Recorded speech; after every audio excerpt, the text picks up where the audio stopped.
Everyone it's LS and Cut.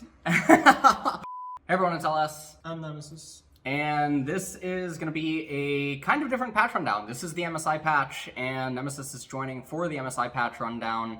And we're going to talk about pretty much all the changes and how it might influence both solo queue and competitive, as it is the MSI patch, and what maybe we can expect for the competitive change, or what pro teams are maybe going to play. So we're just going to get right into it. So anyways, Diana, as you guys know already, with the patch notes that I end up getting from Riot, sometimes when they go to the site, it bugs out. But anyways, here's what Diana has going on for her. Yeah, so Marketer tweeted like a while ago that Diana is basically gonna lose half an armor per level, basically, to level 18, and then HP regen goes down by 1, and bonus attack speed goes down from 20 to 40% to 15 to 40%. So I think basically this changes. What it means is that because Diana jungle just got such a huge power increase, and also in solo lane, kind of, because of attack speed buff, they're basically like nerfing more of a solo lane type of change than the jungle Diana change. So for me, this is just straight up nerf, for solo lane especially. So she's just gonna be worse than before. And in jungle, probably roughly the same. Yeah, she's probably still going to be the same inside of jungle, which is basically where she's just getting picked right now. This is just making it so that Diana, I guess, has less flex potency. That's pretty much it. She has less utility to be moved into mid or top lane, depending on maybe a certain matchup or something. But usually pro teams don't really utilize flex to that nature, like try-flexing a champion or something, so I don't think it's going to be that impactful. All it means is Diana jungle also gets a little hit, but not that much. Anyway, next champion on the list is also Mundo, and he's no stranger to also the bug on the website. So Mundo's armor per level is going to go from 3.5 to 3, and then base AD per level 3.5 to 3 as well. So he's losing a little bit of damage inside of laning phase, and he loses a little bit of sustain. The sustain actually is probably going to be more impactful inside of the jungle, where he's constantly getting hit, whereas the armor loss inside of laning phase, one of the things is that generally you pick Mundo into heavy magic damage team compositions. You pick him into AP top laner, so the loss of armor isn't as big as against some other champions. So that one doesn't really matter. The little bit loss of damage early on in laning phase, you're looking at like losing maybe 1/3 of a longsword. And really, with the change that he got to his cleaver, everything else, I mean, he did lose some of the damage on his Z. It's just another light tap, but it's nothing to get really worried about. Also, this doesn't really matter because the rework's coming soon. Yeah, I think basically what the changes do is they make him a bit worse, but the thing is, like, the changes that were brought in beforehand are just huge buffs to him. Even though I personally haven't seen him much played, I still think you pick him against the same team comps that you would normally pick him, so It's not big. Yeah, I mean, Mundo's totally fine. Next up on the list is Garen. W bonus resistance decreased, units kill cap increased. Okay, so courage bonus resistance is 0.25, armor resistance, magic resistance per stack is 0.2 per stack, bonus resistance, units kill cap 120 to 150. So this just means that Garen needs a little bit longer to ramp up. I don't totally understand where this is coming from, but apparently Garen actually has a high win rate in solo queue. Yeah, I think one of their outers probably lost in gold, so we have to nerf him. That's the idea here. Alright, well, Gragas. So Gragas is going from 80 to 280 to 80 to 260, which basically means he's losing damage. Now I think this is a bigger nerf to like tank Gragas and mostly support Gragas and jungle Gragas, kind of to a good degree, than it is to AP Gragas. And just like these damage numbers can add up over time and actually make the champion much worse, especially because Emax is usually the type of build Gragas has. Yeah, I mean, Gragas losing this kind of damage, if he ends up maxing at first, is going to be pretty problematic, especially once this starts getting to rank 3 and you're now missing 10 per body slam. That can be pretty impactful. It'll also, this is obviously going to influence his clear speed probably to a certain extent, especially if you body slam the same camp. That's going to be definitely a little bit painful. Also, support Gragas is going to be able to chain a couple of body slams together, and support Gragas doesn't get as many base levels, and so he's going to hurt a little bit there. Okay, so Hecarim is another champion that apparently had a little bit too much going on, and so the website bugged out. Base armor is going to go from 36 to 32. Armor per level is going to be 4 to 4.25, so we'll end up getting armor back later. And then Q bonus damage per rampage stack, 5% to 2% plus 1% per 33 bonus attack damage. W healing is going to go from 30% to 30% plus 1% per 40 bonus attack damage of damage Hecarim deals. Okay, this percentage is halved at 15% plus 1% per 80 bonus attack damage for damage dealt by allies. And then E minimum base damage is going to be 35 to 155 to 30 to 110. E maximum base damage is going to be 70 to 310 to 60 to 220. He is losing a lot of damage. On E, right? He's losing a lot of damage on his E. He is losing Q bonus damage per rampage stack is also going to be affected. Ultimately, I can't totally make sense by the numbers, so this is where Freak's Patch Rundown gets really good, where he pulls out the graphs and whatnot. What it sounds like, though, is that Hecarim's going to have to itemize damage. Yeah, he's going to have to go physical. Tank. Right. Yeah. So now, because he can't go tank, and damage already got hit by him in the past, and he's had the other nerfs to him, they're just really trying to move Hecarim out of competitive. I think it's much worse with these changes, honestly. Like, also, all the items, they give, like, a lot of HP and not much AD, I would say, so I think he's not gonna get, like, the amount of AD that would require him to be like buffs or anything, and the champion naturally wants to be tanky just because he wants long sustained fights. So I think these are just nerfs, probably. Yeah, I mean, I'm already not a very big fan of Hecarim. I think he's actually really... he's in the same school for me as the other tank junglers, where they get picked really early on by pro teams, but it's laughable because they shouldn't be able to be. But then they get away with it because no one knows how to play or draft. So anyways, we move on. Yeah, so Heimerdinger is getting reduced damage on W, pretty much max rockets and like the initial rocket. Apparently, I mean, they say he's overperforming in top, mid, and bot lane in high levels of play, but what the f***? I've never seen him ever. Can't swear. Cut the video. So apparently he's overperforming in top lane, mid lane, and bot lane in high levels of play, but I haven't seen him at all. So this nerf to me is really random. It feels like one of these gold Elo nerfs. It feels like it's a preemptive nerf. I think that's what Tyler basically said when he put it best. I think Riot doesn't want Heimerdinger to be popular, so they're nerfing him so that no one else tries to pick him up or play him. And that's really, really, really sad.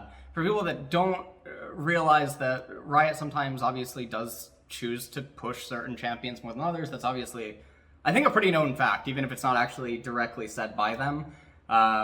Speaking of which, I mean, we gotta sell more Akali skins soon, so you know, we need that hot tub Lux is what we need, to get onto the just chatting part of Twitch. So, I mean, that's pretty much. I mean, it's sad about Heimerdinger because he is a multi-flex champion, but I mean, these nerfs are definitely painful for him. Okay, Jinx is going to be the next one. Q crit strike bug fix. So Fishbone splash damage crit strike bug fix 200% to 175. Damage to the primary target was unchanged and has been correctly 175%. So Jinx is getting tagged. This type of a thing is not what's making Jinx get picked right now, and it's not what's making her good. She's still going to show up at MSI. She still is one of the best AD carries inside of the game. You don't have to really worry if you're a Jinx fan. Yeah, I think Jinx is going to stay the same. I personally perceive her as the best AD carry in the game right now, so she's gonna be good. So Kayn is getting his Darken form increased by 10% total AD on Q. I think the reason why they're doing this is because the Shadow Assassin Kayn is much more popular version of Kayn right now, with Prowler, Scroll, Mana Moon, and all the lethality items. He's much more oppressive and everything, and snowballs the game pretty much way easier in solo queue. Just a nice little buff. I don't think it's gonna move Kayn much. I don't think pro players are smart enough to pick Kayn or know when to pick him anyway, so... I mean, the thing about Kayn, or Rost, right, is his name that they're buffing. So Rost generally only builds maybe 1 or 2 damage items. Yeah. That's generally all that he builds. So it's not like the 10% of total AD is definitely nice for him, but it's not converting into something super massive. I mean, I guess it does equate to healing because Rost heals based on the damage that he deals. So there's a number there that has to be calculated. The other problem, though, is that Rost's items all got hit this season. Gore Drinker got nerfed into the ground. Yeah. He is not as big of a fan of Stridebreaker as other champions are. Death Stance is a joke compared to what I mean. It's definitely a funeral for Death Stance. Yeah. And Sterix even ended up getting tagged. So the problem with Darken or Rost is that all of his items got hit. He is still viable in certain team compositions. He's really good against bruisers. He's really good against tanks. And tank junglers, bruisers in top lane, they are viable. Rost just needs really specific spots, but pro players are never going to find those Rost spots, so it doesn't really matter. Alright, I'm a huge fan of Kindred, so it's very nice to see more buffs of her. Cooldown 9 to 8 seconds, and then base damage goes from 60 to 140 to 60 to 160. So, I mean, this is just really good. Kindred already got buffs last patch, if I remember correctly, and she just keeps getting them. I do believe also she's viable in solo lane. I think she's like amazing in competitive, especially. She's more of a competitive champ. Her ult has insane power that pro players don't usually utilize. She can make certain team comps be stand your ground, which is really insane. She's just, amazing. Yeah, Kindred mid-top AD jungle. She's 4-way flex. Her utility, I mean, her ultimate is game breaking against certain team compositions where you don't even actually need her to deal damage or do anything other than just cast the ultimate, right? Lamb's Respite's one of the most broken ultimates in the game that's just super obnoxious, and combo-centric team compositions just completely lose to it. Or if your team composition has a lot of wake-up during the fight or something, like if you have a Philios or something inside of a fight and everyone's really close, then post Lamb's Respite, your team comp is just better, and then you end up like waking up out of the ultimate a lot better than the opponents. People don't really think that deep about Lamb's Respite, but for instance, like last year when Ornn was really popular, Kindred really just shattered Ornn's skull into the ground, and team comps that really relied on Ornn in order to be really good. So Kindred buffs are really, really, really welcome, especially because AD junglers have also been getting tagged a little bit, and they've been falling down the ranks, so Kindred's definitely welcome. Yeah, there's no more Graves, for example, right? And also, people have to realize, Kindred doesn't itemize ability as much, so 1 second off Q is actually a bigger buff on her than it is on all other champions. Yeah, that's another one. Yep. Alright, Kog'Maw, one of my favorite AD carries in the game, and another one that I think is sleeper and no one's playing for reasons unbeknownst to me. Every time I see Kog'Maw, and it's piloted by, like, usually it's the Chinese bot duos that will, like, ride high MMR. They'll do, like, the D1 MMR abuse trick with, like, Lulu. Kog is just so broken. He's one of the few remaining champions in the game that when he just hits a certain item threshold, you can't go near him, and it really just does feel like you're on a clock. Something's ticking when you're against Kog'Maw. And I feel like people, and I don't know what it is, why they don't like him. He's in the same boat as Jinx, where a lot of people just weren't playing Jinx, or even Tristana, right, for a really long time. He can't go AP anymore, which sucks. Yeah. His AP itemization sucks. Kog used to be able to be flexed mid and AD, and even in AD, he used to be able to go AP. He can't do that anymore. But anyways, Caustic, I hope I'm saying that right, Spittle, so it's going to reduce, used to be 20 to 28%, now it's 25 to 33%. You get 5% more increased reduction. That's really big, especially at treading bruisers. And then E Voidoo's, so this is going to go from 80 to 120 mana to 60 to 100 mana. That's actually pretty big for even AP Kog'Maw, because the E is what you max first on AP Kog'Maw, and with the change to mana items and whatnot, mana was actually one of the more difficult things for AP Kog'Maw right now. So, actually it's a buff to both versions of Kog, but I mean, this is super big for AD Kog'Maw. I think bigger for AD. Yeah. The thing is, I think Kog'Maw is like completely viable champion. The reason why people are not picking him much is he's not flashing, he has a passive that he needs to die. So he's not a Kai'Sa, not a Vayne who does a flashy play, goes in, 1v5 pentakill in your gold deal or something. But the thing is, like, these buffs are not really nice, but I don't even know if he like needs them. They're probably just wake-up buffs. They just buff him for the sake of making people start to play him. The thing is, Kog'Maw used to have also a build where he doesn't put points in E and puts more points in Q. That will still be viable, but like E being now 60 mana, you're probably gonna have to put a point in it just because it's lower mana and just a slow, which is nice for bot lane utility. Yep. Alright, now speaking of Kog'Maw, we got his best friend Lulu. Yeah. Why is Lulu getting buffed again, LS? I don't know. She's been pretty much the best probably support enchanter in the game for like many years now. She just feels like she's just above others all the time. But yeah, it seems like maybe one patch she's not performing as well. Gotta buff her back. So cooldown going from 16 to 12 to 15 to 11, which is 1 second. Not the hugest because she builds CDR a lot. And then ally casting bonus attack speed goes from 20 to 35, actually from 20 to 35 to 25 to 35. So it's just an early game buff. And because she probably doesn't max the spell first, she probably maxes E first, I assume. Means that the 5% does play in lane for the first levels, and on support she gets less XP, so it's bigger buff for a longer time.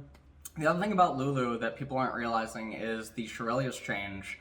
Lulu, I don't think, goes Moonstone Renewer, because Lulu is able to give the hyper attack speed as well as movement speed. But with Shurelya's, if you guys haven't seen it yet, I mean, just wait for MSI, we're probably going to see it. Lulu's probably going to come out as a multi-flex champion for support, mid, and top, depending on matchups. She'll build Shurelya's, and she'll probably be accompanied by hypers or bruiser hypers.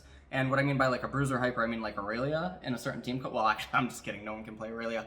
But maybe maybe the Chinese or the Korean teams could pull out Aurelia. But champions like that are Lulu can just amplify them, different from other enchanters, because typically other enchanters can only shield or heal. They can't do attack speed plus shield plus MS already. Yeah. So with Aurelia, she's just busted. Yeah, let me correct you on that though. I don't personally think we're gonna see Lulu in either solo lanes or maybe even support, because you have to remind yourself what the support players really love. They love the Alistar, the Braum, the Rel, Lulu not for them, so you win some, you lose some. Morgana. W damage against non-epic monsters decrease. So Morg was, I don't want to say she's the best jungler in the game. She's the fastest jungler in the game. She's removed that. She's taken that away from Karthus. And if you haven't been playing Morgana in jungle inside a solo queue right now, you're really missing out, because eventually she hits a certain point where she kites on the go. She just throws the binding and the W and then she leaves the camp.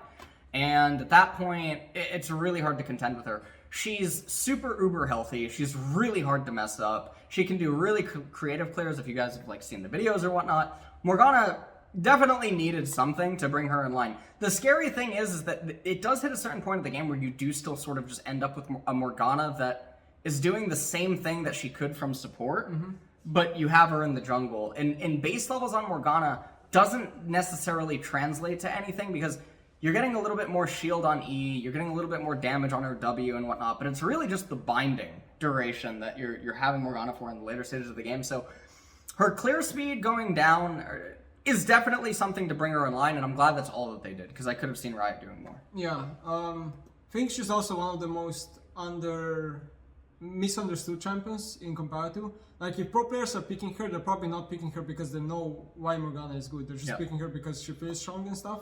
She's a 5 flex. Yeah, technically she is, yeah. But I think jungle is probably her best role right now. So nothing really to add there.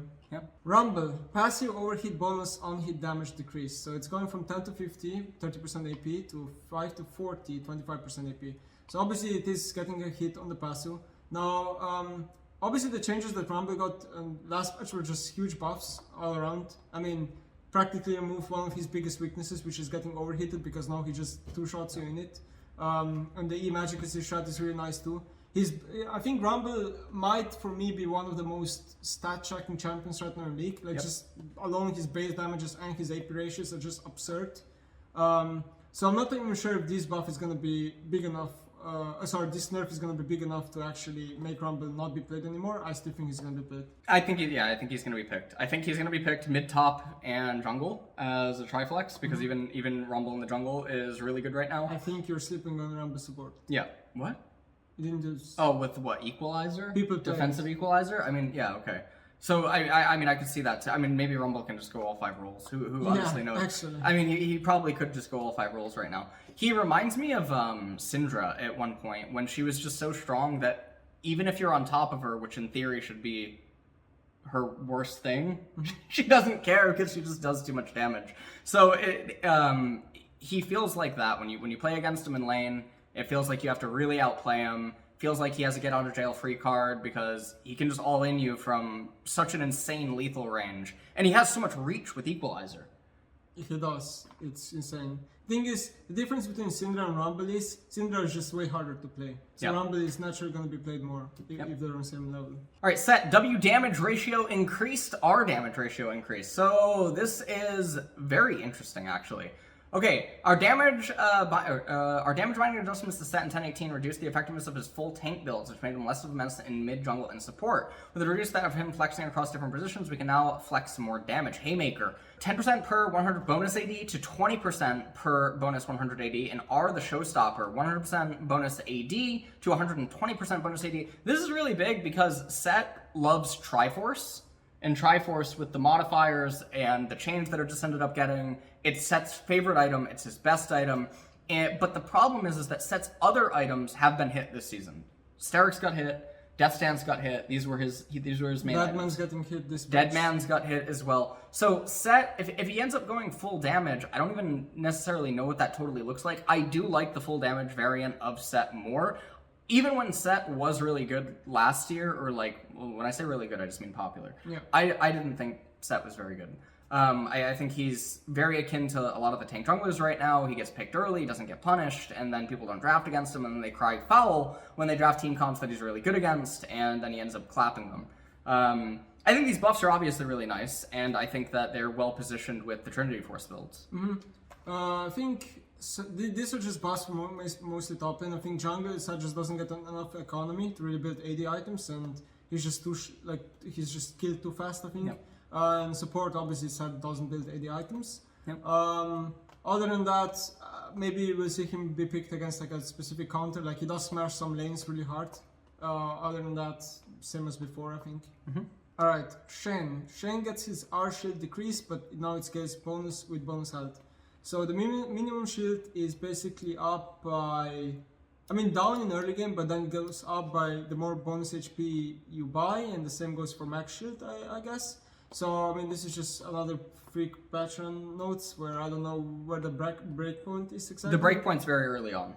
It's very early on. But I personally, even if the breakpoint is early on, I think these buffs don't do anything. The reason why I think they don't do anything is because Shen is mostly an early game champ nowadays. I think the later the game goes, the more punish he gets by ulting away, and all his items gotten hit, like with the new items, he's just way worse, I feel like. The Taric Hydra got hit, he doesn't have a really good mythic item. Yep. I think the champ is just not good.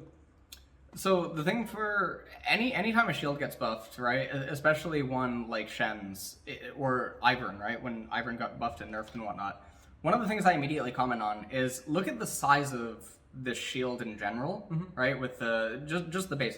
The opponents, when the Shen shield is up, very rarely do they chew through the entire shield. Very, very, very rarely, or in early game or mid game. In late game, they will, or like if there's a desperation stand united that's coming through, then sometimes they'll well, it depends, right, on context, because sometimes they let Shen actually land. Yeah. And then they try to kill him. But I guess in this context, I guess hyper late game it's a buff, but like what you're saying, Shen is mostly early and mid, I don't think the change is really. Well, you know what? Actually, turret dives. It does do something for turret dives. That's pretty much it. That's the only way that you can probably utilize the bonus health. But I don't see this happening. I just don't see a reason to pick Shen in general. Sure. Taric, QD. So Taric's interesting. So Taric just had his interaction with Master Yi changed, and I've been a big fan of Taric for a while, and I was even trying to talk about him during Spring Split. So, but no one was playing him, obviously. So, taking some of the mana burden off of our Knight and Shining Crystal. Now, when Mickey X was on the co-streams for LCS, one of the comments, we actually got into a discussion about Taric, and his comment was mostly centered at Taric having mana issues. So, the mana getting fixed, or, being helped a lot is definitely going to be really good. And it's not even just a light fix. This is actually really big. Yeah. This is super, super, super big. Starlight's Touch is 20 mana less now at rank 5, but even at rank 3, it's 10 mana less. This is going to equate to multiple free casts throughout an extended mid-game. In the early stages, it's also going to be nice. Which is also damage, because he uses his passive, right, to damage people. Yep. So, Taric is just it's basically just a counter pick to a specific team comp. Yeah. That's what all he is, and he just becomes stronger and stronger with his buffs. Yeah. Alright, Trundle, E-slow increased early. So the slow goes from 20 to 60% to 32 to 60%. Now this is pretty nice buff, I think, especially when you're ganking people. I think this can actually make a difference. But I'm not really sure how to feel about Trundle. I think his items are not maybe the best, and then even though he's been getting some buffed, he has been nerfed really hard beforehand.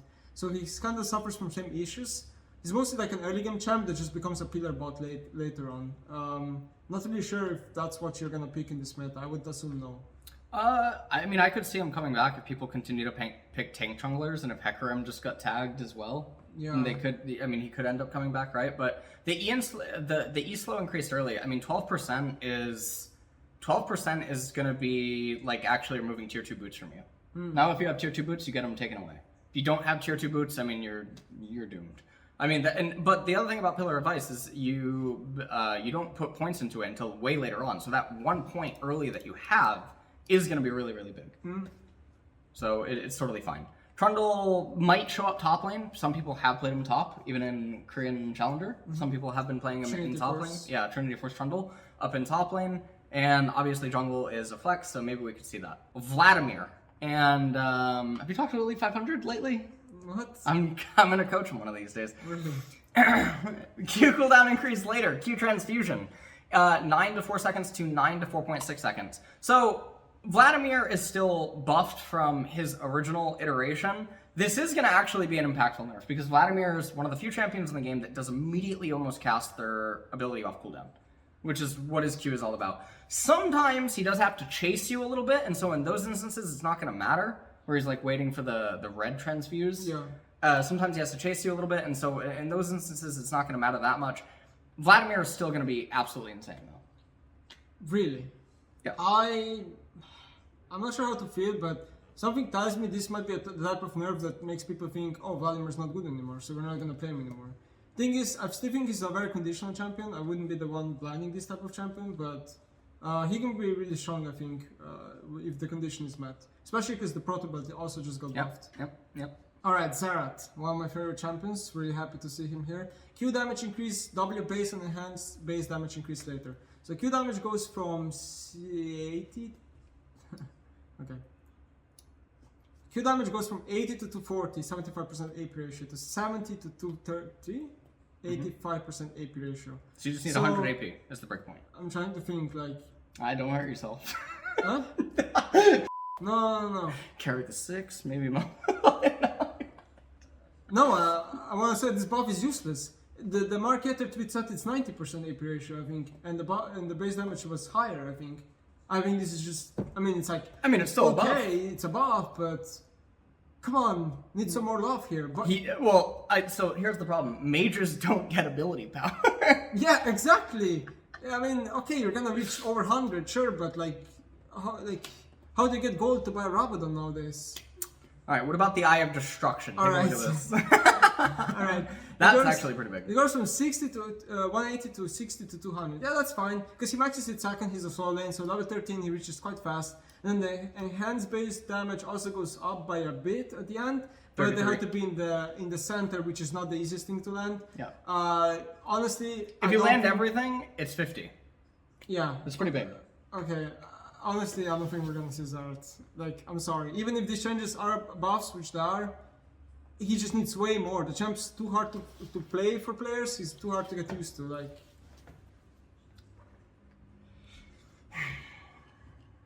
Negative.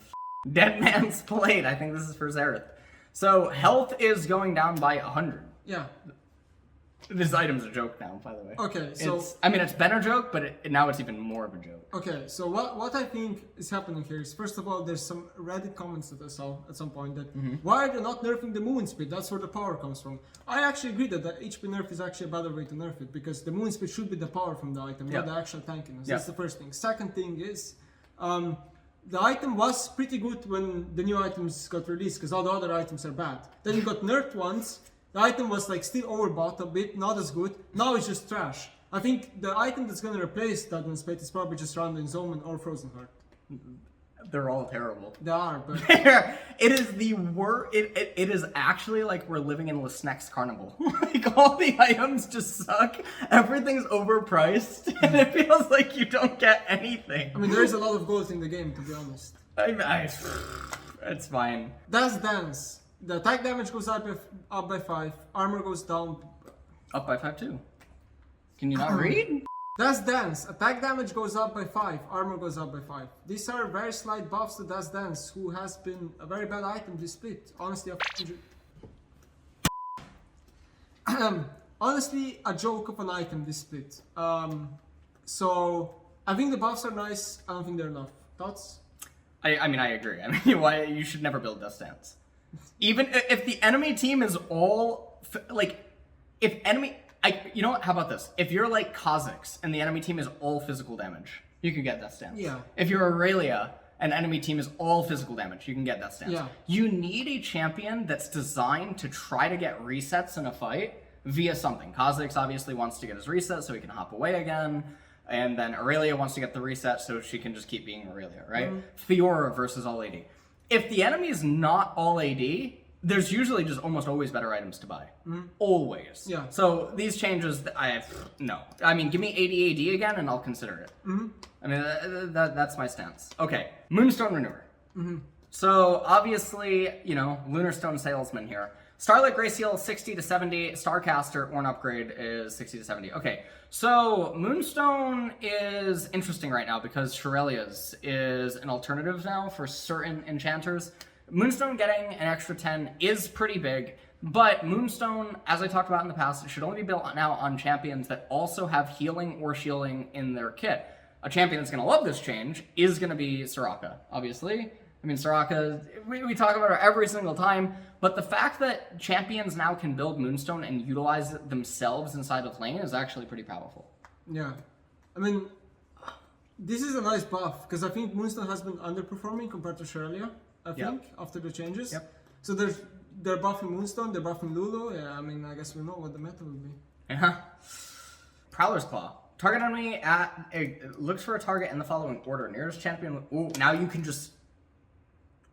Why would they change that? Why would they? That's like, oh, I'm bronze and I can't hit my Prowler's Claw, so I need 50 range unit to actually hit it, LS. I mean, I hate this type of changes. I really don't like these types of changes. I don't like things that make things easier for you. Yeah. Because I feel like it conditions people to just be complacent with like mediocrity. Lazy. Yeah, and lazy. I never liked stuff like that. Yep. Sunfire Aegis. I don't know. Emanate bonus damage to monsters 100% to 100% in 50. This is the Ornn upgrade, which is also the 150. So basically, it's just a buff to jungle champions. That's all it does. Big for a Mumu. I guess it depends what happens with Turbo Chemtank, which we're about to see. But No, this is big for a Mumu and it's big for Zac. I think the Zac players do actually Frostburn Gauntlet. Because they fail. Like, what do you want? They literally fail at kindergarten. Like, what do you want me to do? The teacher gave up on them. That's all I'm saying, but yeah, I mean, it's nice. It's just nice change for jungle champs. It's really big. Wanna buy It is. Sunfire. Yeah. Yeah. And Sunfire, I mean, this kind of, bonus damage to monster. I mean, the clear speed amp is very, very big. So it's very nice. Turbo Chemtank. With Turbo in tow, whatever. Bonus movement speed 60 to 40%, so you end up losing tier 2 boots while running at the opponent. Turbocharge, okay, same thing. Yeah. So it doesn't touch why the item's good. So the reason that Turbo Chemtank is so good is because it combines Sunfire and Righteous Glory into one item. That's why, and Ronduin's old active. Yeah. When you reduce the movement speed, it still doesn't touch anything. I mean, you're getting 40%. Generally, people activate this when they're already in range to catch you. Yeah, I mean, I think the biggest champion that probably gets nerfed out of this is Hecarim, right? Because he uses the movement speed to like catch you from. And he's already being tagged. Yeah, yeah, but probably items gonna build mostly in the same spots. You might consider not other items a bit more, but yeah, you probably shouldn't. Wit's End. This is, you wanna. I mean, okay, so this used to be one of my favorite items, but the problem this season it costs too much, it doesn't give enough. So they're buffing the 80 by 10, which is nice, but I would much rather see them reduce the gold of the item, so you would get a mythic item faster, because this is like an anti-mage item, like on Aurelia, they have a lot of mages, I mean this item just becomes sick. Now the buff is nice, but... The item needs to have more encompassing reasons to build it, other than just its niche item aspect. Yeah. It needs to cost less so that you can actually segue away from your traditional build and justify building it. And its current iteration of the item, it's looking like it belongs to Mace Windu. I like the healing that they had last season on it, but they removed it. I mean, I like so many things that it used to have, it just does not feel as good right now. It really doesn't. Okay, in-game shop updates. These are always nice. Summoner's Rift ranked split 2. Whatever. I don't know what that is. We don't check this at all. Shurima and MSI Clash patron. Gotta make sure to check always for the patron patch notes in patch notes change list in tier lists. Spoiler I do alert, those. Play Annie. True, actually, true. Nerf wasn't enough to bring her down. Yeah. But there's more content. We're gonna be making content. True. Videos. On Patreon. Great. Only on Patreon. At the same tier as the Clash tier. Worth it. True. And now we just get into the skins, but before we do the skins, let's just recap on all the champions. Diane. Okay. I think worse in solo queue, worse in competitive. Mundo? Still good, doesn't matter. Garen. Worse in solo queue, not gonna be played in competitive. Gragas. Worse in both, but more in competitive. Hecarim? Worse in both. Heimerdinger. Worse in solo queue, not gonna be played in competitive. Jinx? Still OP. Kayn. Or Rost. Bit better in both, but not enough. Okay. Kindred. Very good for competitive. Probably doesn't do much for solo queue because Kindred's not a solo queue champ. Kog'Maw. Very good for both, especially in competitive. Lulu. Very good for both, especially in competitive. Morgana. Bigger nerf for solo queue than for competitive. Okay. Rumble. Bigger nerf for solo queue than competitive. Okay. Sett. Very slight buff to both, I think. Shen. Doesn't do anything. Taric. A very big buff for competitive. Trundle. Bigger for competitive, I think, but still... I think it's bigger for solo queue. Really? Yep. Oh, it might be actually, yeah. Because you gank so much. Yeah, you're actually right. Probably bigger for solo queue. Vladimir. Nerf to both, but bigger in solo queue, I think. Yep. Xerath. It's not enough. Whatever. NA ult. Garbage. Garbage. Alright, now we get into the skins. This is always the best part. So this is Damwon Jhin. Thoughts? I think it looks good. Yeah. I think I'm actually not decided on what is my favorite. Yeah, I mean the Damwon skins look really good. Nidalee. Don't like it. Probably because it's Nidalee. Okay. Kennen. This one's cool. Oh, it looks like a raccoon, right? It is a It raccoon. kind of, yeah. I mean, Oh, yeah. it literally looks like it's a raccoon god, which looks I mean, good. Nuguri I definitely like it, is. yeah. Leona. She looks like she's going to the beach. Like, I don't know what the theme of this skins is, but it looks like something crystal to me. Like Yeah, it looks diamond or Atlantean. something. Atlantium? Okay, yeah, that could, yeah. Twisted Fate, right? Yeah, TF. I don't like this. Yeah, it I don't doesn't like look this. good in the picture. You know what it reminds me of? You probably didn't play it, but Final Fantasy X. No, I didn't. Oh man, it's not a good look. All What right, is that? this is Jax. Doesn't it? Jax. Doesn't it look like Master Yi's just been taking roids? I don't even know. Like I feel like the spear, or no, the lamp or whatever he has, it doesn't like fit his costume. That's how I feel. it's like Master Yi and Xinjiao had a kid. Yeah, kind of, yeah. Oh, this is the prestige. This one looks way better. Yeah, The prestige one looks way better. I would buy it. Prestige is probably always the- better. Not always, actually. No, it's always better. What about the MF skin? I don't like the MF And Prestige is always better. Want to know why? Why? Okay, when you were 15, 16 playing solo queue, right? Mhm. And you went up against a Prestige skin. I think we didn't have prestige skins back then. Okay, but if you did, I wouldn't care. Cut the video. Alright, anyways, that was it for the Patch Note Sundowns with a guest edition featured by Nemesis here. And obviously, there's going to be a lot more content coming out, and Patreon will have the updates to it later on, and then also there's going to be other content coming by both of us on the Patreon as well. So, my contact is not sitting well, but doesn't... Oh my god, hold on. Yep. Thanks Okay. for watching. Alright, see you.